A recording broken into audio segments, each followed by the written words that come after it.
Hey guys, Imperial Sports Cards here with another PSA reveal video. The set of cards I'm going to show today are from two different express orders that returned over the last month to 2 months. These are sort of higher end cards. I think the wait time on both orders was somewhere between 4 and 6 weeks. So overall, not terrible, all things being considered. So we'll go ahead and get started. This is a 1996 Skybox EX 2000 Kobe Bryant, considered to be a Kobe rookie. I had sent in a Jordan from this same set earlier this year, and I showed it in one of my earlier videos. And I talked about how difficult these cards are to grade, just because there's a lot of they're prone to surface issues, they're prone to centering issues. This particular card, I believe the pop count for a 10 is 24, and that's out of 4,000 plus submissions. So I was not expecting a 10. You can see the centering is off a little bit left to right, maybe 65, 35. I would have been very happy with a 9, but this came back an 8, which I'm okay with.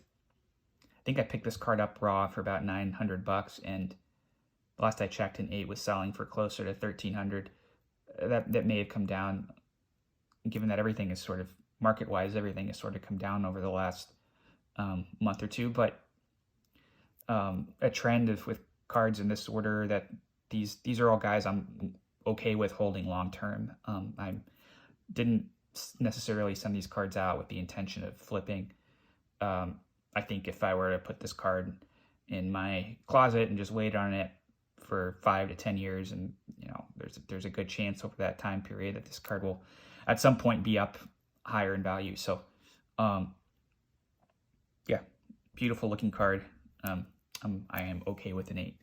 So moving on, this is a 2003 Topps Lebron paper rookie. So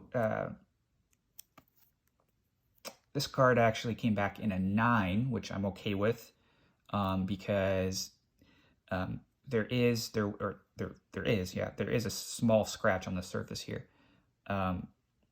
Otherwise, the card looked just very, very good. Centering looks pretty spot on. The corners were great.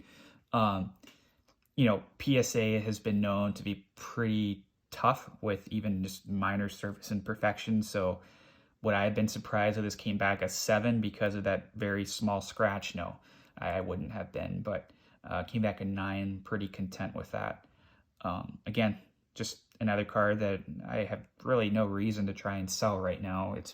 This card is at its lowest that it's been over the last year, I think. And so I think there's a good chance that it will rise in value at some point over the next few years. So just another one that I'm going to keep.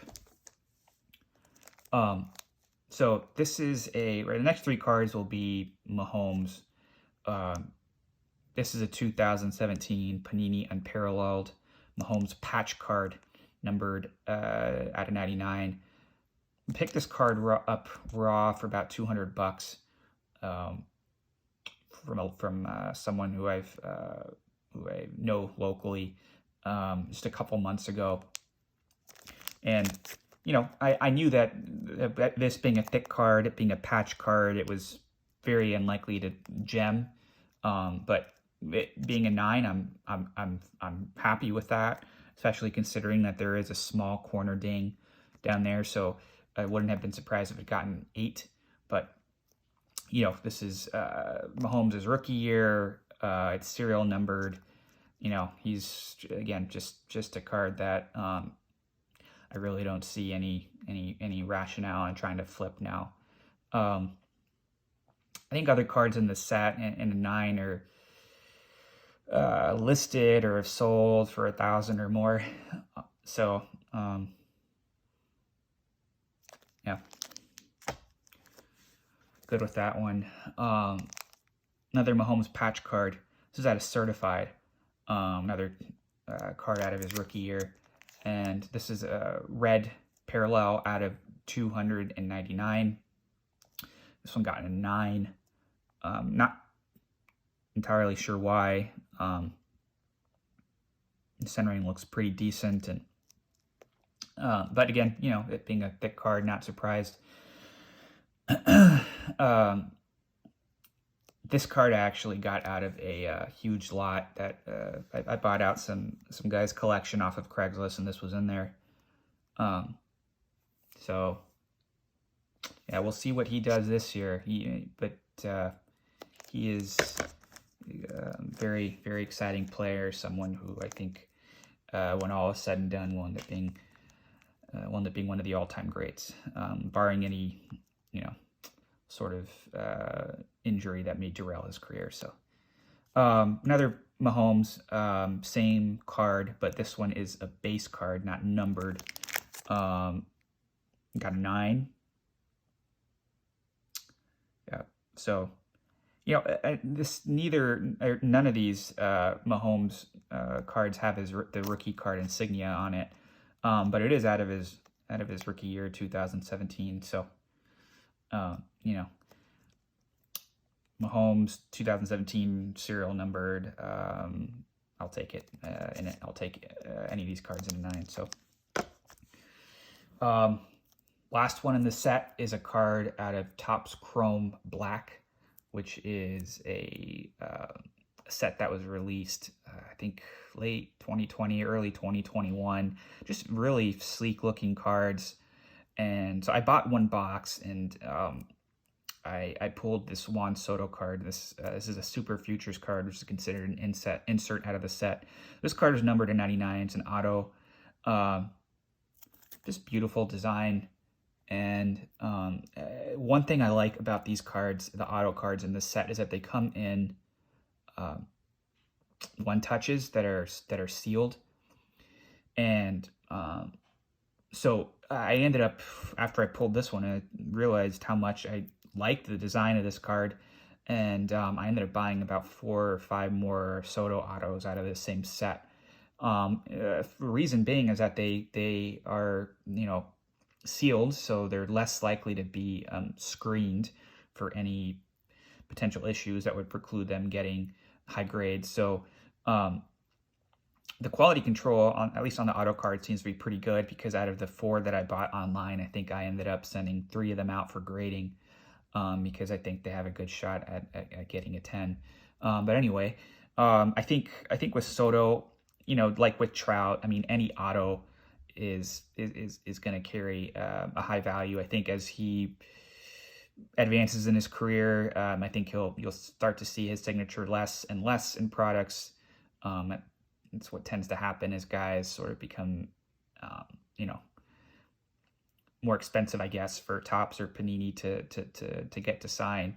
And I think also what this product has going for it is that it's just so unique, and I think it's modern looking, and so overall I really like cards out of this Topps Chrome Black set.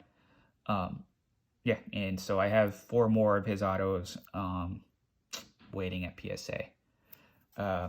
That's it for the reveal part. I have a few pickups here that I thought I would show. So this is a card that I acquired out of that same collection back in January 2021, when Ohtani's values were pretty depressed.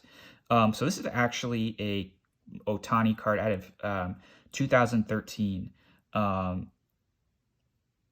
Yeah, it's a BBM 2013 card. You can see he's in his Nippon Ham Fighters uniform. What I liked about this card is that it's serial numbered, 85 out of 100. And I believe it came out of a actually, I don't even know where this came from, to tell you the truth, but yeah, I'd gotten it in that lot. Similar cards on eBay are going for $500 or so, but I think with sort of it being a such a card that's numbered to 100, and it being sort of in it from even before he got to the States, I think sort of interesting in terms of what this card could be if he continues to play the way he is and he reaches his potential. So yeah, we'll see on that one. This is a Cody Bellinger 2015 Bowman Chrome Auto. You know, Bellinger is just a couple years removed from his MVP caliber season, and his prices have dipped quite a bit.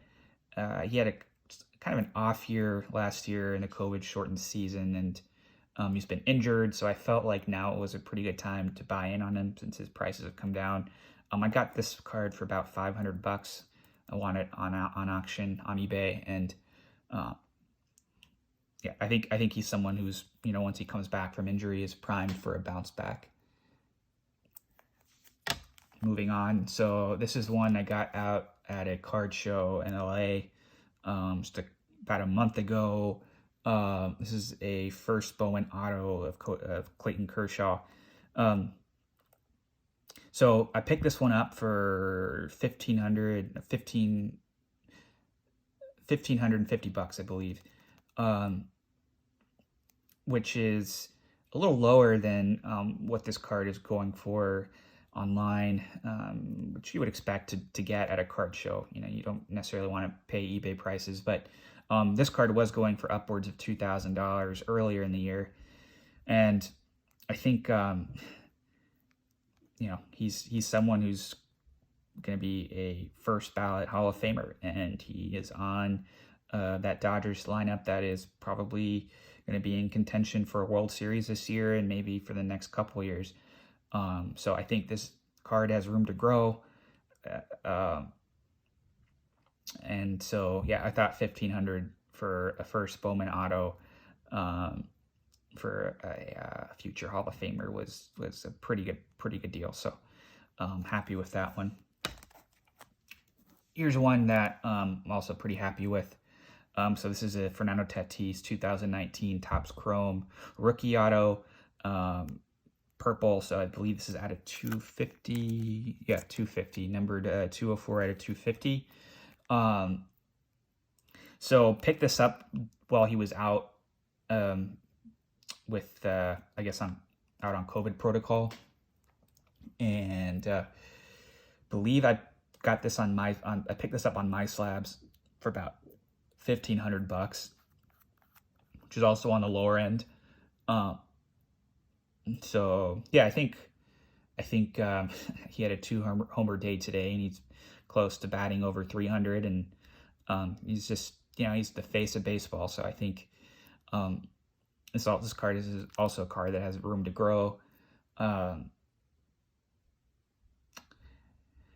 So yeah, overall content with holding this long term, and I think my strategy and the strategy of a lot of people now is, you know, as we've seen the market dip on a lot of these modern cards, mostly base cards, what you know stands the test of time are cards from the GOATs. So guys like Mahomes, guys like Lebron and Kobe. I mean, their cards will not necessarily increase linearly, but 20, 30 years from now, these players are still going to be relevant.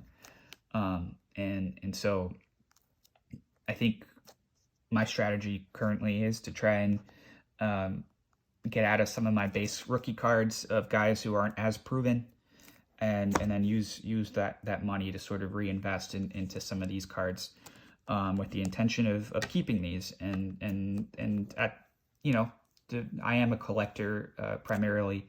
I think it is fun to sort of open product and try and grade when opening product, when you could find product and when you could grade. I thought that was fun. So trying to sell off some of those cards as they come back from PSA to sort of reinvest in these cards, I think is something that a lot of people, that I'm doing, that certainly a lot of other people are doing. And yeah, I think especially now with prices dipping, it's a pretty decent time to buy for some of these proven players. So anyway, that's it for today. Again, I'll be releasing more of these videos as I get more orders back from PSA.